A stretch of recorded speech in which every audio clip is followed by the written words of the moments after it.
فمن اظلم ممن افترى على الله كذبا او كذب بآياته انه لا يفلح المجرمون. ما قبل آیت کریمه کې شکوه بیان شو او د شکوی دو جوابونه بیان شو. وس په دې آیت کریمه کې زجر او تخویب بیانېږي او د آیت حاصل دا دی چې د هغه کس نه بل هیڅوک غټ ظالم نشي کېدی چې څوک په الله تعالی باندې دروغ جوړوي، لکه د الله تعالی سره شریک جوړول دا په الله تعالی باندې دروغ ویل دي، یا د نبوت دعوه کوله، یا د الله تعالی آیتونو طرف ته د دروغو نسبت کوله، مثلا قرآن پاک یا د هغې آیتونو طرف ته د دروغو نسبت کوله، نو دا کس د ټولو نه لوی ظالم دی او څوک چې دا کار کوي نو دا مجرم دی. او الله تعالی فرمایي چې انه لا یفلح المجرمون، بېشکه مجرمان دا نشي کامیابی دی. نو په آیت کریمه کې زجر او تخویب دی. فمن اظلم ممن افترا، دا من استفهام د پاره د انکار دی، استفهام انکاری دی. اے لا احد اظلم، نشتره هیڅوک غټ ظالم ممن د هغه چانه افترا علی الله کذبا چې دی جوړ کړي وي علی الله په الله تعالی باندې کذبا دروغ، یعنی مطلب الله تعالی سره شریک جوړوله یا د نبوت دعوه کوله، او کذب بآیاته یا نسبت د دروغ کړی بآیاته آیتونو د الله تعالی ته چې قرآن پاک دی. انه لا يفلح المجرمون، بشک نه کامیابیږي المجرمون مجرمان. ويعبدون من دون الله ما لا يضرهم ولا ينفعهم.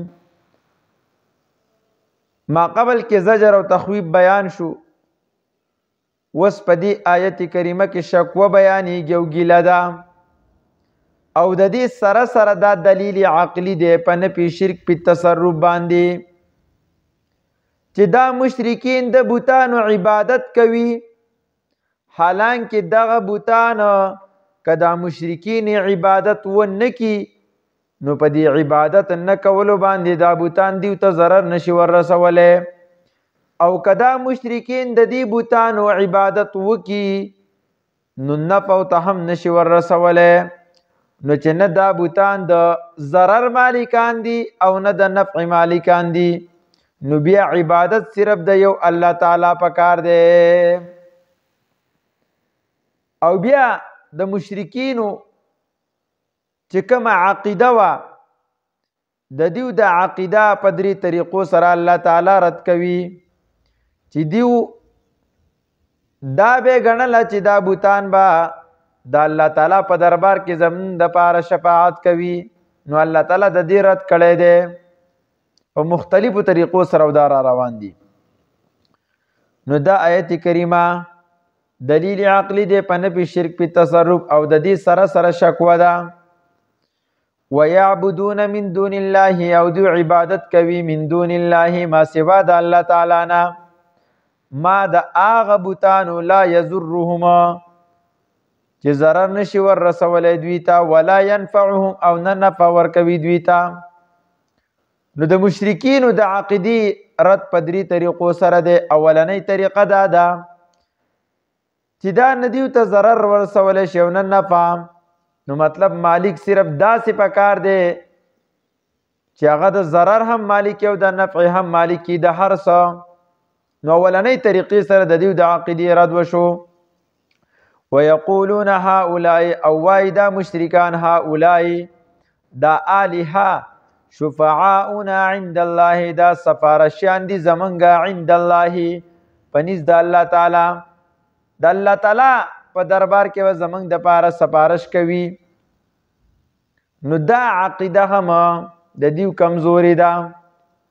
اوس دلته یو سوال کیږي، مشرکین خو به آخرت نه منلو، نو بیا دلته څنګه وي چې د الله پر دربار کې به دا بوتان زمونږ د پاره سفارش کوي؟ نو د دې جواب دا دی اولنې جواب دا دی چې ردیو دا اقوال دا د یو بل نه مخالفو، لکه څرنګه چې الله جل جلاله په قرآن پاک کې وایي انکم لفی قول مختلف. کله به پیغمبر ته شاعر ویلو، کله به ته مجنون ویلو، او کله به ته ساحر ویلو،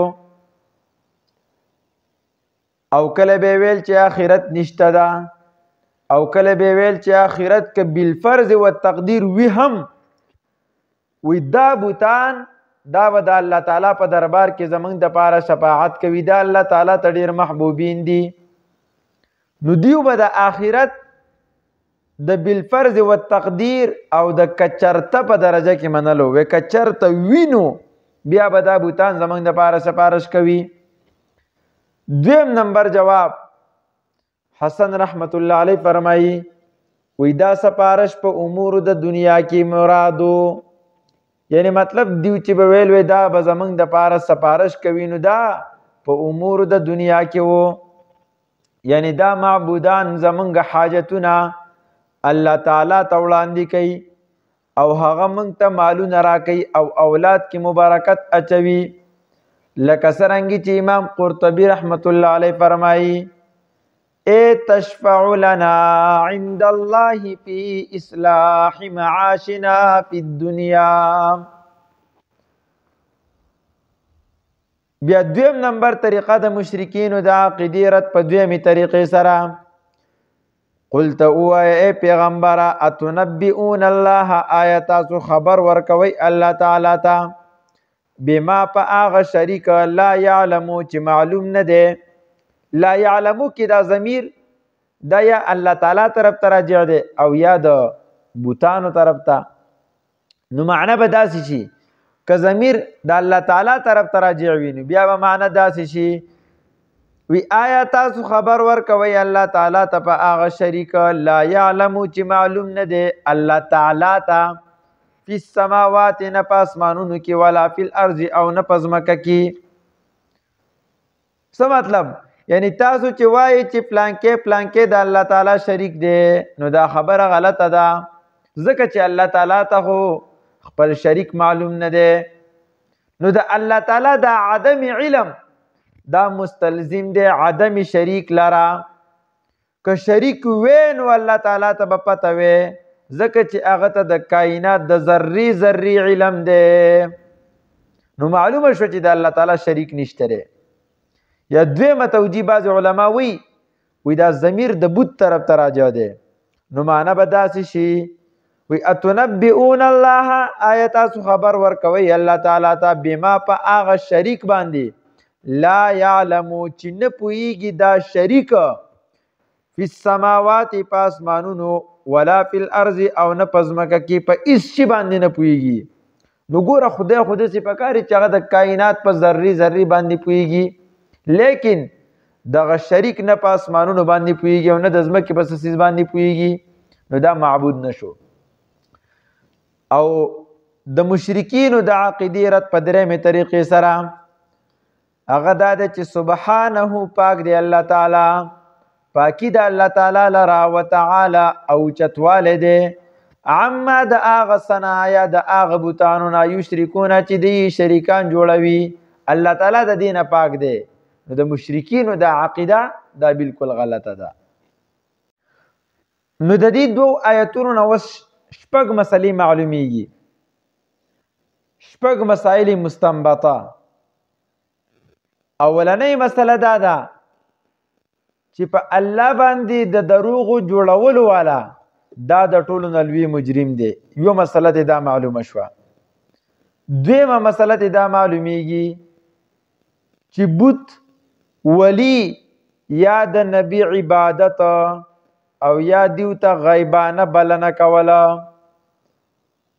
که د دې په باره کې د نفع او د نقصان عقیده وي نو دا بیا شرک دی.